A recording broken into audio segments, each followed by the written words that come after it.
What's up, everybody? I'm Trip Morgan. We are back, joined by my buddy Billy Harless, as always. Billy, it's been a few weeks. It's been a while. Been enjoying the playoffs. I had a little bit of vacation in Mexico for some family stuff, so I was away for about a week. And then we had the playoffs, finishing that off. Kind of wanted to see the Super Bowl and where things kind of took place. But in that meantime, I was still posting updates with new GM talks and all that jazz that was going around. A lot to get to. I mean, I got 3 pages worth of stuff here between GM, owners, free agency coming up to start, the NFL draft. Anyway, but to get started here, y'all go ahead, like, follow us, subscribe. Obviously, like and follow right here on Facebook, Twitter. You can follow us. It's all at Panthers Source. If you don't catch everything here tonight, all this will be posted on YouTube, so that's why we try to push y'all to subscribe to that channel. It's as easy as this right here. But in the meantime, we're going to kick this thing off right now.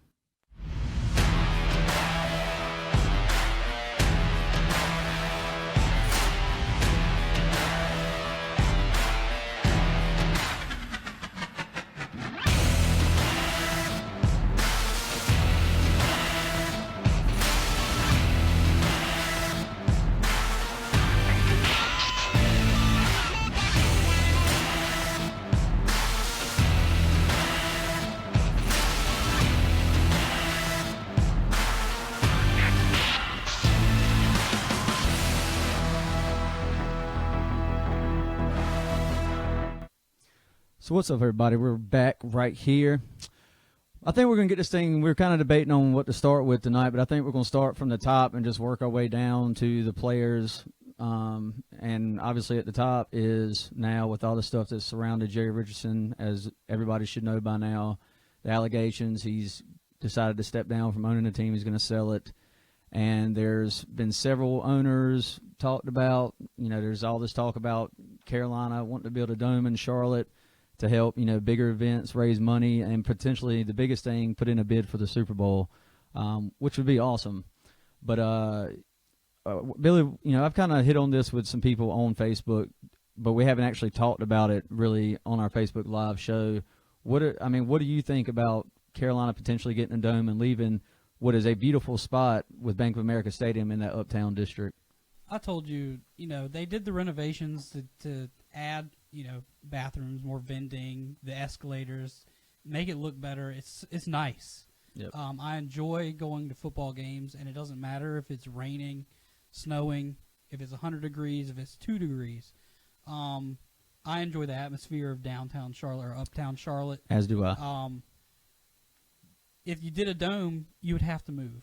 You would have to move out of that area. Yep. Where? I don't know. I know there's a lot of, land over there by the racetrack, but it's not the same atmosphere. The atmosphere of the tailgating, of all the fans being around, of the entertainment on the streets during game days, the bars that are around there. When whoever wants to buy the team talked about making a dome, I'm against it. Yeah. I think what we have, Felix Sabatis, by the way. Yeah. We're perfectly fine, and the fans love what we have. We sell out. Yeah. We don't have an issue with fans not coming to the game. Why fix what's not broken? Yeah, and I'm with you there. Look, some of one of the things I talked about with some of the fans up here, we were all talking about it in a post when they brought up the new site they were talking about, which was one of the original sites chosen to be the original stadium, the start of the franchise. But they didn't go that way. They chose the beautiful spot in Uptown.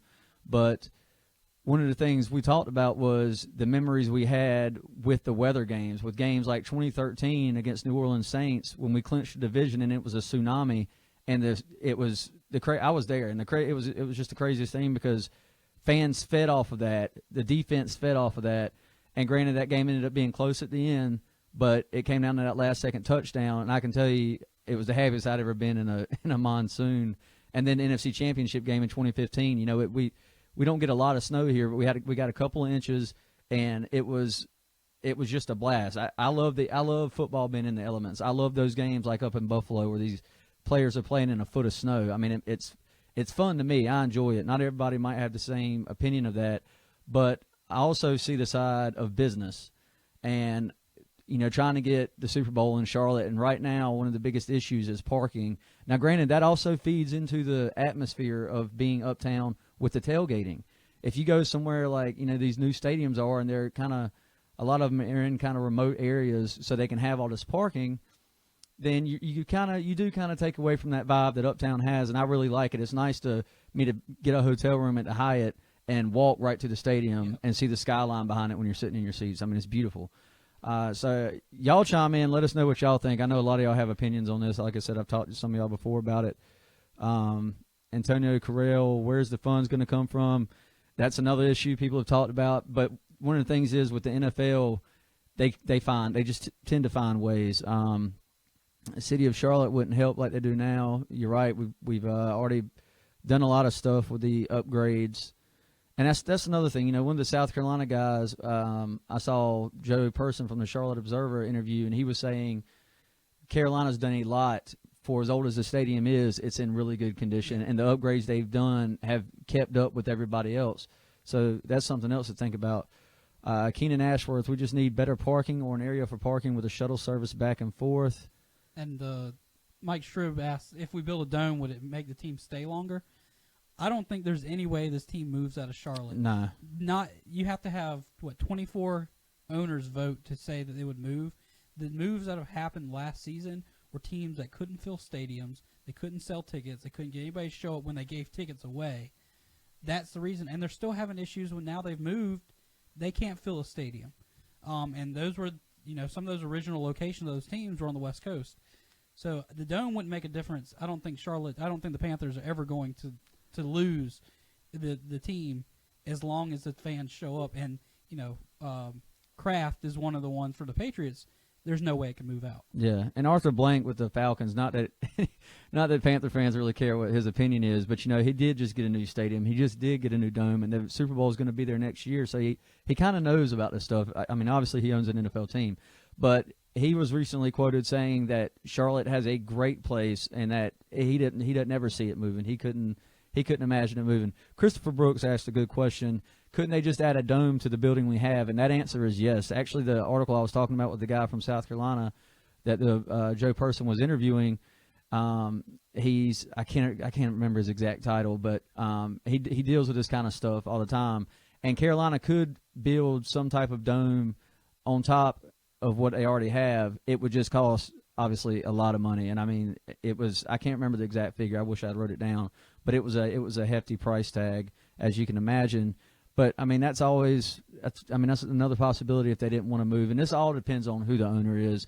And speaking of that, that's the whole reason we got on this topic. Was I had some names that this isn't something that just leaks out.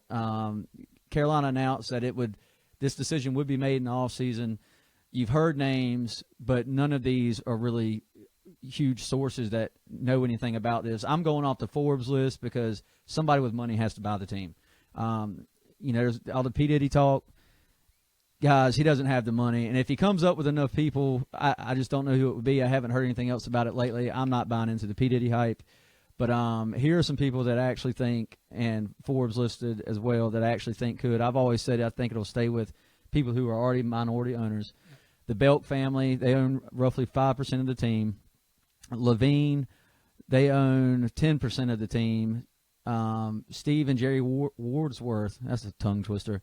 They're the biggest minority shareholders of the team with an estimated 16%. Those have always been my top picks. People that are already minority shareholders that have the money and would want to continue this on. Now, age obviously also play a factor with all this. So I got a question. If they just need to become majority shareholders, 30%? Don't get me look. I think it's like 30%. So Jerry Richardson owns like 30-something%. So he would only have to give 20% away. He could still stay a minority owner, or is he trying to get out of it completely? Look, this is the question. Yeah. I think he's going. I think he's going to. I would guess he's out. 30. I would. Okay. Maybe. Don't get me lying. This is all speculation here. This is. And that's what I just wonder if that's if we're only looking at 20% of being bought, or we're looking at 30%. Well, this is kind of like I was saying. This isn't going to be something really that is just going to. You won't find out until it's done, in my opinion. Like obviously, it's been super quiet up till now, and I picture it staying that way until somebody actually does break loose and they feel like they have the sale of the team. I don't really know how that business and stuff works. It's never happened to us before, obviously. So, I mean, we just don't know how it goes. I don't keep up with other teams. Buffalo sold a couple other people. Bruton Smith, the Speedway Motorsports with NASCAR. His name's been brought up. Some controversy there, back and forth. And then Michael Jordan. I'd rather not have Jordan with the way the Hornets are right now. But he's a GOAT, but still, I just don't see him having the money either. And then some other people, Jeff Bezos, Amazon founder, David Tepper, and even John Bon Jovi was brought up because he was one of the finalists for the bid for the Buffalo Bills, but they're also the cheapest franchise to buy or worth in. And talking about NFL. Michael Jordan, I think in what I've read, I don't think Michael Jordan even be eligible because they would have to break a rule that they said they would not break anymore since the last team they sold, where you can't own percentages of any competing sports organization's team. And the last, I don't remember what NFL team it was. The last one that had a transaction where somebody bought a percentage, they said, okay, we'll let you do it. It's not happening anymore. So you cannot be an NBA owner and an NFL and an NHL owner or whatever. Oh, now we're going to get on to some other stuff. I'll read some of y'all's comments right quick to see if y'all are chiming in on this. Derek Love says Richardson owns 48%, he believes. What about the GM position, Antonio Carrell? That's actually what we're about to, I think, Tina, we're about to jump in the GM position right now. Obviously, you've heard some of the candidates, and the biggest one is still, in my opinion, I think Marty Herney has this, and I'm not actually against it right now. I think he's done well this year, and free agency is obviously going to tell a lot about that. I know everybody here is going to talk about what he pays people. Yeah. But I don't see him making that same mistake twice. I do believe you can learn and move on and get better, and I think that's what he's done. He's made some good moves that I think we were all happy with. Some people are still upset about the Kelvin Benjamin trade. I am not. But obviously he's the top prospect. Jimmy Ray III, Texans VP player personnel, and then Bills executive Lake Dawson and former Lions GM Martin Mayhew have all, they've all had interviews last week. And part of this also covers the Panthers under the Rooney Rule, which is a policy that requires league teams to interview minority candidates for head coaching and senior football operation jobs. I really don't like that rule. I'm not going to get into politics of things, but I think it's kind of, I don't know. I won't get into it, but that covers them for the Rooney Rule for the minority candidates. But like I said, I think Marty Herney has this, and these other people, they just kind of popped up out of nowhere for us. I just don't see really that happening. When you posted the article about, or the post about, Marty Herney was interviewing for a job or for the GM position, I was like, why would we not just keep him? So I think they're going to do it. They're going to make it look like they're looking around. But if you've let him make decisions already, I think just give him the reins again. Yeah, and Antonio Carrell saying, I think he should be president. I'll pass on GM for Marty. Look, well, my whole thing is I think he did a good job this year stepping in for Dave Gettleman after he was let go. Again, I'm going to base the majority of this on how free agency goes, and there could be a decision before that, so it might not matter anyway. But they said it was going to be a year until June that he would have control of free agency and the draft. It was the understanding, so that's obviously going to be a telltale sign. Marty Herney has nailed first-round draft picks, and it's been really debatable after that. He has had some hits, as every other GM has, but his first-round picks have always pretty much been money for the most part. So you could argue it both ways. I think he's done a good job. These other guys I'm not familiar with, and Herney knows how this team is going to be built. He brought in Ron Rivera. So that's that. And I'm going to go ahead and actually pop open the phone lines for you guys. Boom. So y'all can start, if y'all would like, you can call in to the show and discuss any of these things we're talking about. That's why we're here. Y'all be sure to do it. Numbers right there, 704-665-0489. coaching changes. Woo, man, this is like it's like we started a new franchise all over again. This is expansion team. Everybody but Ron Rivera has changed in the Panthers front office. Let's see here. Marty will remain for stability purposes, but he has been better second around. Corey Davis, yes, I agree. Antonio Carrero, 11 years. A new owner could come in and buy him out. Am I falling behind on comments? I am not. So, coaching changes. Obviously, the big one, Norv Turner. I went live and discussed that right before it was official. We kind of knew what was coming when Rivera made this move. I think we all knew Norv was going to be his top guy, and he got him. I mean, do you have it? It's going to be a very similar system to Shula. He's already said a lot of the concepts are there, but I will say I love how much he has taught about getting weapons on the offensive side of the ball for Cam Newton, and I hope they follow through with it again this year.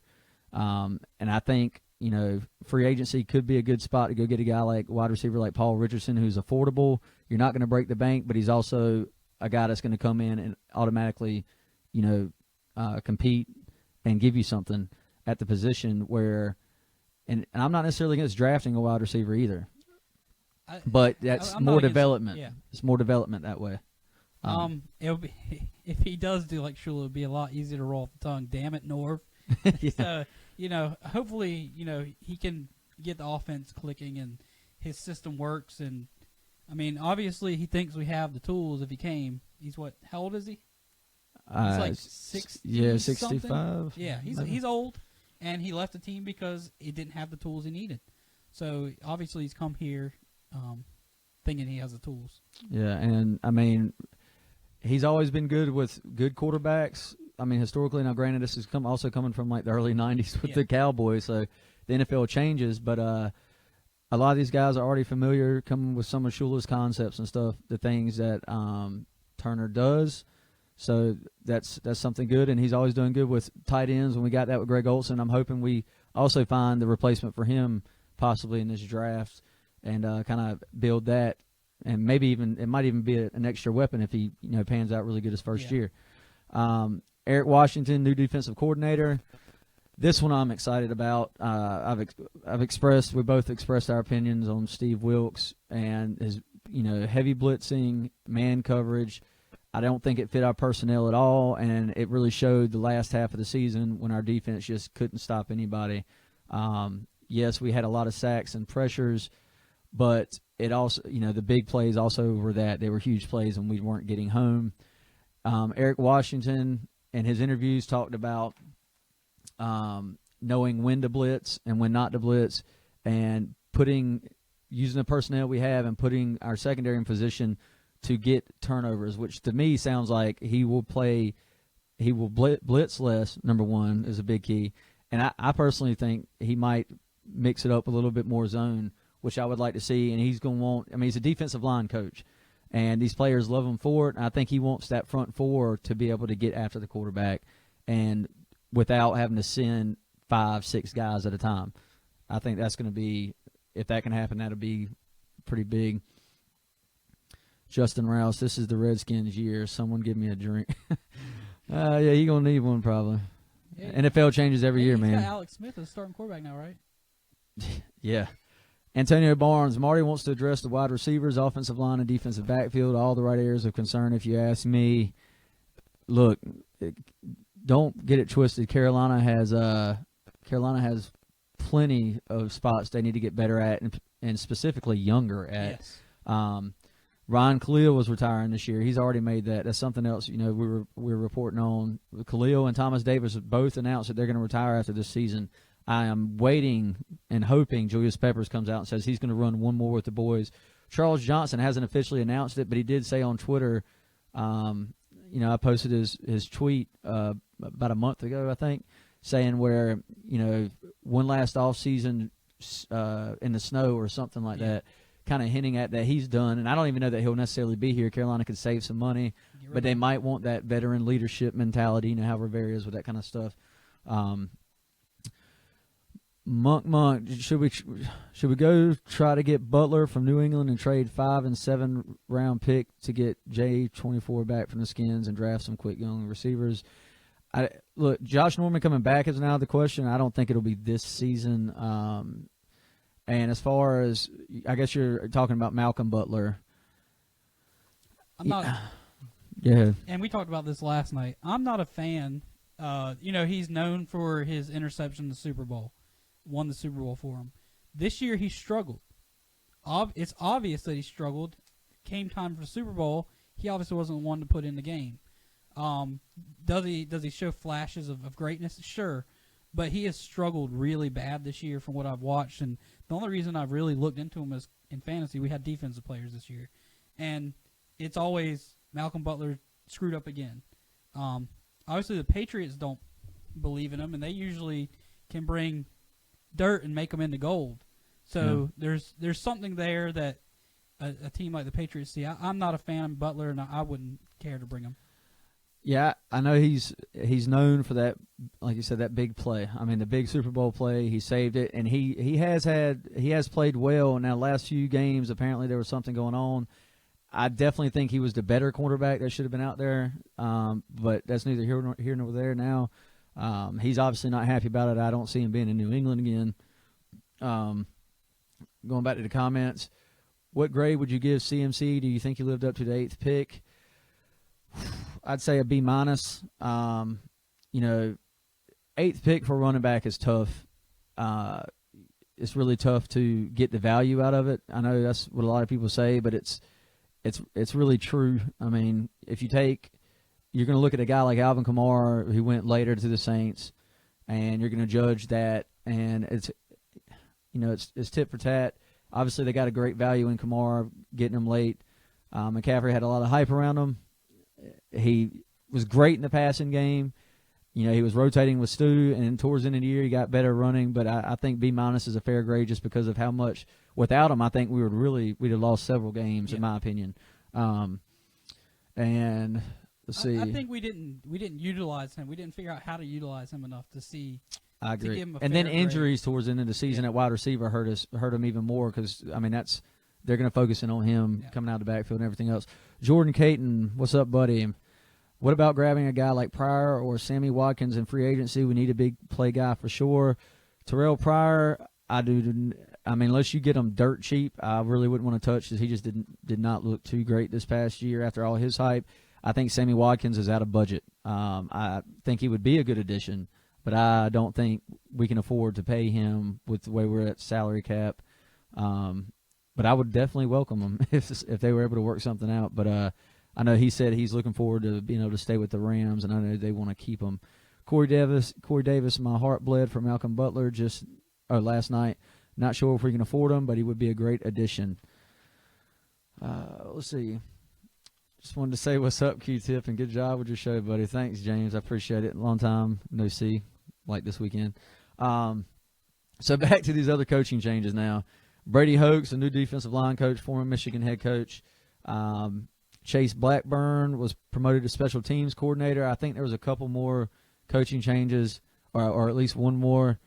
There's a new linebackers coach, and I left him off this list.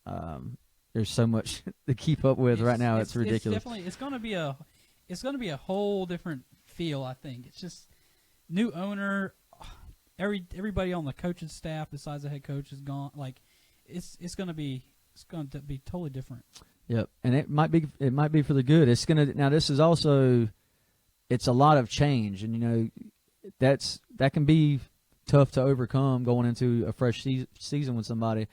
But you got the veteran players on the team who should know how to handle it, and I think Rivera's not going to, bring in a bunch of guys trying to change stuff. Like that's why he wanted Norv. He knows he fits his style of play, and obviously Eric Washington's been there, so not too much to worry about there. Free agency. All right, Panthers free agents. They've got a total of 23. Let's see, unrestricted free agents. Quarterback Derek Anderson. I'll just run through these real quick, and then I'll hit on a few that I think are key. Derek Anderson, Brenton Burson, Jairus Byrd, safety, tight end Ed Dixon, linebacker Andrew Gotchkar, I think is how you pronounce his name, kicker Graham Gano, wide receiver Charles Johnson, defensive tackle Star Latule. I'm not sure that Charles Johnson one's right. guard Andrew Norwell, defensive end Julius Peppers, and defensive tackle Amini Silatolu are unrestricted free agents. Obviously, the two everybody's keeping an eye on right now is guard Andrew Norwell and Amini Silatolu. I'm sorry, Andrew Norwell and defensive tackle Star Latulele. God knows. And I could very easily see both of these guys not coming back. I would love to see Andrew Norwell stay. I just don't know, unless he stays for like a hometown, like a home discount, Panthers discount. I don't know. He's going to demand top money as well. Star Latulele will as well. And are you going to – a lot of people don't think they should strap the cap with two top-paid guards with Trey Turner, who just got paid, and Andrew Norwell. And then others think defensive tackle Star Latulele and Quan Short is a tandem you can't get rid of.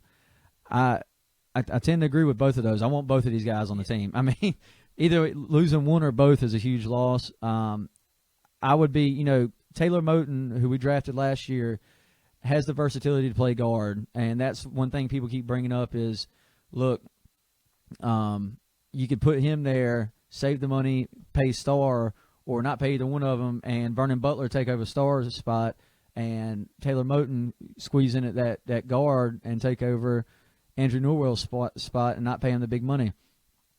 And that's a possibility. And that also brings up people, with Ryan Khalil, now there's a lot of people jumping on the let's draft a center. And there's some guys that could be around that the Panthers could look at in the first round to replace Ryan Khalil now that he's retiring. But those two are obviously the biggest. Do you have an opinion on who you'd rather have, or if you'd let both of them go, considering the situation? I'd like to have both of them. Yeah, I just don't think that's realistic. Yeah. But the shifting around, I think, would be the best, and definitely, looking to the future, drafting a center is going to be important. It would worry me with we already kind of, I guess Darrell Williams kind of solidified his spot at right tackle. He got a bunch of great grades. But obviously Khalil struggled. Matt Khalil struggled this year at left tackle, and I can tell you the last thing we want is interior pressure coming up the middle on Cam Newton. It will ruin the offense. So that worries me. I'm a big fan of Taylor Moton. That being said, I thought he should have been playing right tackle early on this year. I predicted him after 4 games to take Darrell Williams' spot. That obviously didn't happen, and I'm glad that Darrell Williams is doing good. It's always good when somebody does better than what you expect. So that's going to be something to watch. Something else, our friends over at the Riot Report, Josh Klein and all them guys, Zach Luttrell, they've been posting their position reports each week since the Panthers season ended, and quarterback is one thing they've been talking about pretty heavy, and I don't think they're necessarily wrong because Derek Anderson's getting up there in age, and you're going to want to try to groom somebody behind Cam if you can find them, and that guy could easily be in the draft.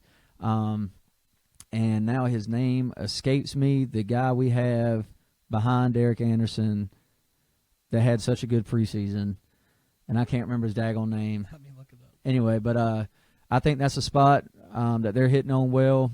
The Riot Report guys, check them out at rightreport.com. I think that's something to watch. Brenton Burson, not worried about. Ed Dixon, like I said, they could draft. This could be a year they're gone. Let's see. Julius Peppers, that's obviously one we're all keeping an eye on. We're hoping he comes back for one more season. We can figure that one out. Restricted free agents. Wide receiver Kalen Clay, cornerback Ladarius Gunner, who we picked up from the Packers. Garrett Gilbert, yes, that is his name. Gilbert Grape. How did I forget that? Center Greg Van Roten is up here, but he actually just got signed to a 2-year deal for some more depth. Played pretty good coming off the bench in rotation this year. And guard David Yankee. These are restricted free agents. And in case you don't know what a restricted free agent consists of, teams have 4 different tender options they can place on their restricted free agents that usually keeps those players from leaving. The first round tender, the free agent can negotiate with all these teams, by the way, in any of these cases. And they can agree to an offer sheet essentially. But the Panthers would have an option to match that deal, or any deal really, and receive a first-round selection if they place a first-round tender. Last year we put a second-round tender on Andrew Norwell. A team would have had to offer us the second-round pick if we were willing to part with them, or we could have matched the offer sheet that they gave them. And And then second, like I just said, the second round tender. Then there's an original round tender where obviously we get the round we drafted him in, and actually I'm pretty sure he was undrafted. So that's that. Obviously they wouldn't put that on him if they, but he's not even a restricted free agent this year. And guys that would get that, I'm not sure. So I don't really see anybody. Maybe Gunter. I wouldn't, and maybe Clay, I guess, but. Again, I don't know what you'd put on him. And exclusive rights free agents is Demir Bird, offensive tackle Dan France, Drew Iddings, center and guard Tyler Larson, tight end Chris Manhurts, and punter Michael Pilardi.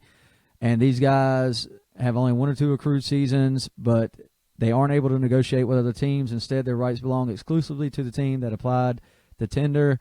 And don't quote me on this exactly, but I'm pretty sure you can trade the rights of those free agents to another team because they're not going to be able to agree or do anything with anybody else. They're going to have to sign for whatever minimum Carolina wants to pay them if they don't want to give them a contract. And then Carolina could let them go. Anyway, so that's those guys. Like I said, Demir Bird, he might. I don't know if he'll get a contract this year. I don't know what he would go down for there, but that's the total of now 22 of 23 free agents because, like I said, Van Roten got signed to a 2-year deal. I'm going to hit y'all's comments here.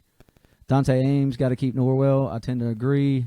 Money's going to be the issue. Vernon Butler doesn't have the stability to occupy space like Starr did. No, he's not going to be able to replace and do the things that Starr did completely. Starr over Andrew, keep the front 7 on lock.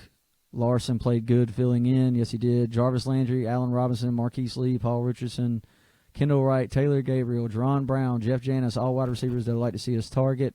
I agree with all of those but Jarvis Landry because he's going to demand entirely too much money. I love the Marcus Lee one and Paul Richardson. Taylor Gabriel was a guy, we drafted Curtis Samuel in the second round last year. Taylor Gabriel had a second round tender placed on him by the Falcons, and I was on board with us giving up that second round pick for him because of the versatility he showed on that run to the Super Bowl. Very similar to Curtis Samuel, and a lot of speed.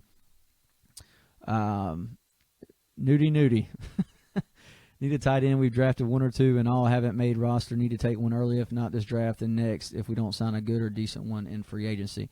I agree. They've tried to pick up the guys late in the past, to kind of groom and see what happens and maybe get lucky, find that diamond in the rough.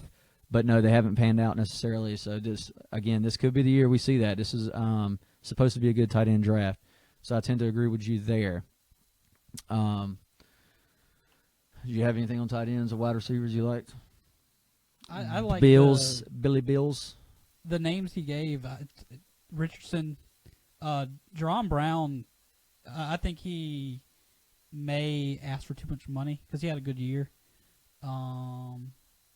Taylor Gabriel, of course, he's quick, he's fast, but the Landry one I wouldn't agree with. He's gonna be too expensive. Yeah, and I just like the Paul Richardson one. It gives you that you got the speed with guys like Demir Bird, Curtis Samuel, and you got McCaffrey going out there, and then you got Devin Funchess on the outside. Excuse me, guys. On the outside that are he's going to get his if he's healthy. Typically, he had a great season until he banged up his shoulder after KB left, and I think Richardson would be another good compliment. Obviously, he's been a deep threat for Seattle, and that would be good. And he can go up and win contested balls. Yeah. That's something. That they need every now and then too. So it's something to keep an eye on. Jesse Alvarado, hello from Austin, Texas. Keep pounding. Yeah, hey, look, now that you said that, y'all, let's do a roll call right quick. We ain't been on here in a while. Drop the comments where you're from, where you're watching. It's always fun to see. We're right here out of Greenville, North Carolina, about 3 hours east of Charlotte and the good old Bank of America Stadium. There it is right there. Kaboom. Home of the ECU Pirates in college football. Don't joke on us right now. We know we're terrible. But, yeah, y'all drop where you're from, where you're watching. I appreciate you tuning in all the way from Texas, buddy. Johans West, we should go after Norman and Butler from Patriots, move Worley to free safety. And, look, safety is another position that needs to be hit. I mean, we got to get young at defensive end. Mario Addison isn't young either. He's in his 30s. But, he's still producing. Julius Peppers is just a freak of nature. Yeah. We don't have to talk about that, but you don't want to have to count on him. You want him to be able to rotate with somebody. And we don't know if he's coming back. Yeah, and you don't know what's going on with him right now. I'd like to think with Eric Washington sticking around, that was a big key and all that. From what everybody talked about, was he loved reuniting with Eric Washington. Him staying here for defensive coordinator is going to help a lot for that position. I hope that stays around. And cornerback, I'd love to see us get another shutdown corner somehow or another, whether it's free agency or the draft. I'd like to get one in the draft so we're not spending a bunch of money on somebody. We're going to have to spend money somewhere, obviously, but you've also got to pay these draft picks. So that's going to be something else to watch. Get Talib if he's cheap. Yeah, I did see he wasn't coming back, but his attitude isn't going to fly in Rivera's locker room. Bring Boston back. Free Jano. Everybody's back on this Jano train. I knew that was coming this year. Mike Stria of Wichita, Kansas at the moment. Oh, what do you mean at the moment? Is that how you live, Mike? Appreciate you tuning in there, though, whatever you're doing. Move Worley to the unemployment office. True. Watching from Kuwait. And the whole thing with Worley, like I'm always back. Like he pisses me off, and then he shows flashes of being a really good corner, and he's still young. Now this is his second year, and he was in a man system that I told you I didn't think fit the personnel we ran. So I would give Worley another year, And not necessarily starting if you can find somebody better. I'm just saying I would give him another year to grow because he showed flashes of being a really good corner at times. He looked, there were some games where he played much better than James Bradbury, who took a step back considering what everybody was hoping he'd play like. when he played bad, he played really bad. And of course, Jano wasn't great, amazing player at the beginning. He grew into it. It took 5 years. It took 5 years, but Worley, when he plays bad, he plays awful, and it makes it almost impossible to win games when he plays like that. Yeah. Just average. That's all I ask for. Just if he plays average, I'll be fine. Mike is there with the Army, temporary duty assignment for the week. Well, thank you, buddy. I appreciate your service, and I really appreciate you tuning in. It means a lot. Same thing with Keenan Ashworth watching from Kuwait. Oh yeah, absolutely, Keenan. Thank you, buddy. I looked right over that. I was going to the bottom when they were popping up. Appreciate y'all tuning in. A lot of crazy stuff going on with our military right now, but y'all stay strong. Johans West, do y'all like Cap or Fozzie better? I think we're going to use the heck out of Armand and CMC.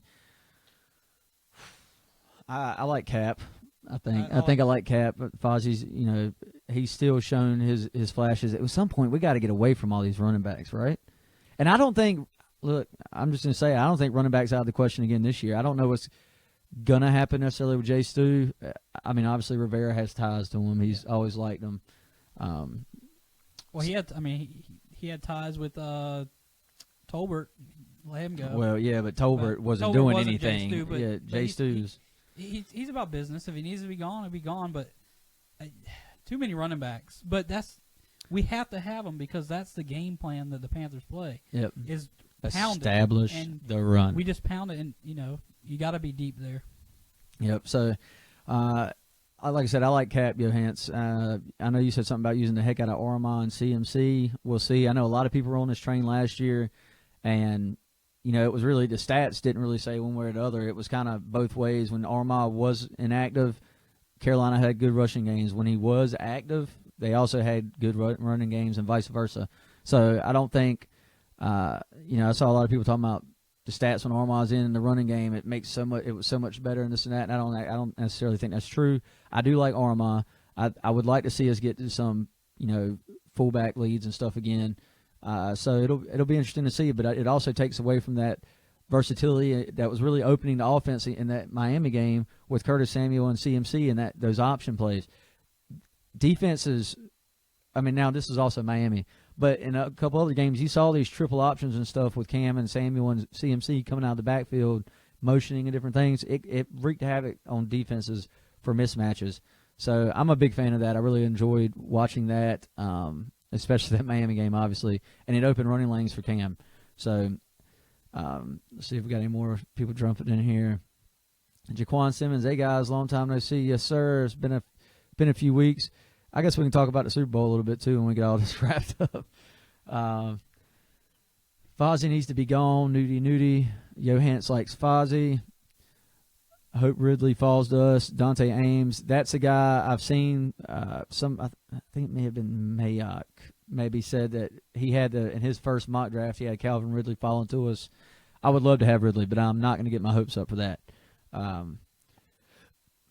So thoughts on Corn Elder and Luke Cole this coming up season. Corn's going to be interesting because obviously he missed this year with an injury. There's a lot of hopes for him being able to rotate and learn behind Captain Munnerlyn. That'll be fun. Luke Cole, look, he's young. He had a good preseason. Obviously, he didn't make he also had a bad last preseason game. I think it was. He struggled in the secondary. So we'll just have to see how his training camp and stuff goes again this year, which is really where he made his name, filling in with Corn out. So it's something to watch. What was I getting ready to talk about earlier? Dante Ames, he's my new Byron Bell. I'm shaking my head. I don't know who he's talking about. But, Deion Lewis, Jerick McKinnon, Jeremy Hill would be nice if we can get cheap. I do not want Jeremy Hill personally. Not a fan of him. And maybe that's partially because he burned me in fantasy too many times. But no, there's so much hype coming out for him in Bengals camp every year. He's going to be the guy. He's going to do this. He's going to be great. And then he does nothing. Yeah. So I'm not necessarily – if you're going to have Jeremy Hill, I just assume keep Stu and pay him another year, in my opinion. So, yep. Y'all killed those comments. I appreciate that. So do you want to talk a little bit about this Super Bowl and what you thought of it? I thought it was a great game, personally. We watched it at a friend's house, Robbie's house, that was Eagles fans. I had to keep my mouth shut a lot because I didn't want to watch outside. But I thought it was a good game. There were some questionable non-calls. There was I still think that the one touchdown where he bobbled the ball and his foot went on the end line, that's questionable. It was a good game. Yeah, I think that was a touchdown. It should have been. I know what you're saying by the rules that they call with the Patriots game. No, not the one. I mean the Steelers game. Not that. Not the Jordan. Not the Zach Ertz. Not the Ertz one. The one where where his foot stepped out. Clements caught it at the end line, and he's moving the ball, and the ball's spinning all around. And before he gets that second foot in, he gets it, but the foot's on the end line. That one's a little iffy to me. It was nice to see Tom Brady lose, but even I looked at you when they were down by 6, and then they went down, or they were up by 8 or whatever. I said, "There's 2 minutes left," and Tom Brady. They went down by 5 with 2 minutes left before he fumbled the ball. And I was like, "They got 2 minutes left. Everybody's in here already celebrating." I was like, do they understand Tom Brady's on the field?" And I was just like, I mean, it's either going to be really good or I'm seeing a lot of people cry and be really upset. But I said, hey, here's the time to get a sack finally, and the strip sack came. It was a good game. It's fun to see a shootout in the Super Bowl. Oh yeah, it's always fun to see that. And that's something I wasn't actually fully expecting to see because the Eagles defense has been great all year, and like Nick Foles played great in the NFC Championship. I just didn't expect him to do it back-to-back games like that, and he was just dropping dime after dime. I'm not surprised. I mean, of course, he's not Carson Wentz, but Nick Foles is not a bad quarterback. No, he's not. He went to Jeff Fisher was the problem there. I mean, I had him on my fantasy team at one point. Dante, not this season, but a couple seasons ago. Yeah, 2013 he was real good. Dante Ames, getting back to some Panthers talk right quick. Y'all asking a good question here. How is our cap space? According to Over the Cap, Carolina has $20.3 million in cap space, which if they were to sign two guys like Starr and Norwell, it would just eat it up. So it's not much. And I saw somebody on Twitter talking about how as much credit as Gettleman gets for getting Carolina out of cap hell, he put them right back in it. And no, look, for 2 years, every fan was begging him to go spend some money, and he finally did it. And he brought back some great talent for us. Obviously, the Matt Cleo signing looks bad for $55 million, but they can get out of that next year, guys. They don't necessarily have to pay them that full amount. And don't forget, Ryan Cleo's retiring next year. So if they want to get out of that, there's really no reason necessarily for them to keep him around, because I know that brother tie was a big thing. Everybody can say what they want. That obviously played a big part trying to get his confidence back up. I think he had a better year than he had the last year or so with Minnesota, but it was obviously he still had bad moments. But Carolina can still get out of that. $20.3 million is where they stand right now, according to Over the Cap Dante. Mike Strib, people think because you change the ball around, you're bobbling it, and that was an argument. That somebody else was making at the party that last night. The way that the way the rules have been, that if that ball is not just the ball was moving but rotating at the same time, and you could see air in it between his arm. So how it was called all year, that's not a catch, or he doesn't have control before he gets his feet in. But I mean they called it, and the only thing that I didn't like about the Super Bowl, getting back on, is the Patriots had 3 flags in the playoffs, and when they threw that first one, Sarator was just like laughing, like, "Oh man, I got to throw a flag on the Patriots." He's on the conspiracy train, guys. Conspiracy. It's not a that's nuts to me. Like, there was not a pass interference called all night. Well, guess what? They lost, so there's no reason to blame the refs. Oh, I know, they could have easily changed that around with the fumble. Yeah, but it's just a bad. I think the officiating. There was a lot of calls that were blatant. They let them play a lot last night, which I actually liked. I liked seeing it, but when they did call it, it made it seem kind of like, okay, well, why haven't you been calling this and that? Yeah. So yes, the focus in the offseason is O-line, corners, and wide receivers. Jaquan Simmons, talking about Carolina again here in the offseason. I think something we need to hit. I'd really want a good young defensive end in this draft, and I don't think that's really been. I've seen some people talking about it, but I'm caught up as well. I really want another wide receiver to go with Cam, and I think it can make worlds of difference. Obviously, Norv Turner does as well, and Marty Herney's even talked about it some more before the day before they got rid of Shula. He was on WFNZ Mag Attack talking about he wanted to get more speed around for Cam and get him another playmaker in the offseason, and then they let go of Shula. They brought in Norv, and the first thing Norv's talking about, he said, "I've watched every throw from Cam Newton, and I want to get some more playmakers around him." And he didn't say it in those exact words, but he was hinting at there needs more talent, and really experienced talent, I think, is more the key. Curtis Samuel showed promise when he was healthy. Damiere Byrd showed promise when he was healthy. But, I mean, you can't necessarily rely on those young guys. You want to get a veteran in there that can help, groom those things. So, see, will Turner use Curtis to his potential? I believe so. Let's see, Nudie, should we bring Trey Boston back? I don't see that necessarily happen either. That was kind of.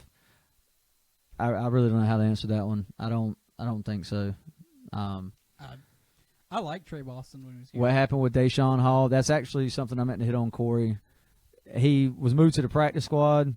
He needed to get a little bit bigger. That was something that was talked about when we drafted him. He needed to get some more size on him. But they felt like, he complimented well to Myles Garrett at Texas A&M on the other side of the ball, playing right defensive end. So that's going to be something else to watch as well. But I'm more so talking about like a first, maybe not necessarily a first round, depending on who's there, but a first, second round defensive end. I want to be able to get to the quarterback on defense without having to send 6 guys and get pressure. You saw what great trenches did for the Philadelphia Eagles this year. I can't stress it enough. A good offensive line opening the run game and a defensive front that absolutely wreaks havoc on opposing QBs was a recipe for the Super Bowl. Now, obviously, the defense let up a lot of points against Tom Brady, but they were all over him the whole game. I mean, they were a split second away every time from getting a sack on him and getting those pressures. So trenches, I've always believed, win football games. So I'm big on getting the offensive line and getting another young defensive end. Got hurt. Yes, he did get hurt, Deshaun. But he wasn't going to – look, I really don't think he was going to play get a whole lot of reps anyway. He didn't do a whole lot in the preseason. I remember watching from what I remember anyway. So, anyway, that's – God knows that was a lot of stuff. Jesus. 3 pages. I'm just ready for it to start again. Yeah, well, I'm ready for free agency to hit. I'm ready for the frenzy. Well, you know, we're going to avoid the frenzy, which I'm glad. But I'm ready to see what we do there. I'm ready to see some talk turn into action as far as weapons for Cam. So yeah, that's what I'm ready for. I hope you guys are ready. It's going to feel like an eternity before Panthers football is back, even training camp. By the way, we will be having a live NFL draft show. We will be going live, breaking down. We'll be talking about all the teams' picks. Obviously, we'll be breaking down the Panthers' picks the most, though. When their turn comes around to be on the clock, we will be breaking that down. I hope y'all will join us. That's April 26th at 8 o'clock. There's an event on the page. So y'all be sure to like and follow us. Y'all have been great this year. I can't express enough the growth that this has had. It's been tremendous. We really enjoy talking with y'all. So yeah, that's all I got for the first time back in 3 weeks. Yeah, it's been it made the season a lot of fun, and it's nice. You know, we throw stuff back and forth, but it's nice to have a third party in the chat to get some different views on things and to have that open discussion. Yeah, and you know something else, guys. I will hit on this right quick before we leave. I'm looking to upgrade this thing a lot this year. I'm gonna try to get another camera in here. Try to give us some different angles here. I'm gonna be getting some new live streaming software, so maybe we can do some remote stuff, possibly at games. I'm hoping one of my big plans is training camp for all of y'all this year. I want to get down there and try to get some coverage on that and do the show and have a remote there and stuff like that. A lot of plans. I'm gonna try to upgrade this audio. It might not be a big deal to some of y'all, but it drives me up the wall because I'm a music guy myself. But it all comes with money, and money isn't something I have a lot of. So, but we'll keep trying to upgrade it here. But thank y'all so much for tuning in. And like I said, we're going to try to go live once a week here and talk about stuff. Keep an eye on this owner thing and the GM thing. That'll obviously be the first and foremost, I imagine. Probably the owner before the GM. So thank y'all for tuning in. And Aaron, any word about Peppers and Star? No. We're hoping Peppers comes back. Star, we're going to find out about all that stuff in the coming weeks, I would imagine. Like I said, I wouldn't get my hopes up about Star or Andrew Norwell. I'd love to see both of them back, but I just don't think it's possible with the cap situation. But we'll find out. Y'all need to bring guests in. Yeah, I'm going to get back to that too. Of course, I got my buddy over there, Stephen Igo at Carolina 24/7 Sports on Carolina Panthers with CBS Sports. I'll try to get him back on here. Obviously, we get Josh Klein on sometimes for the Riot Report. I drag him on. So I'll try to get some of that going as well and get back on that train. Again, thank y'all for tuning in. I'm Tripp. He's Billy. Y'all keep pounding. Yeah, keep pounding. See you next year. It is next year. See you.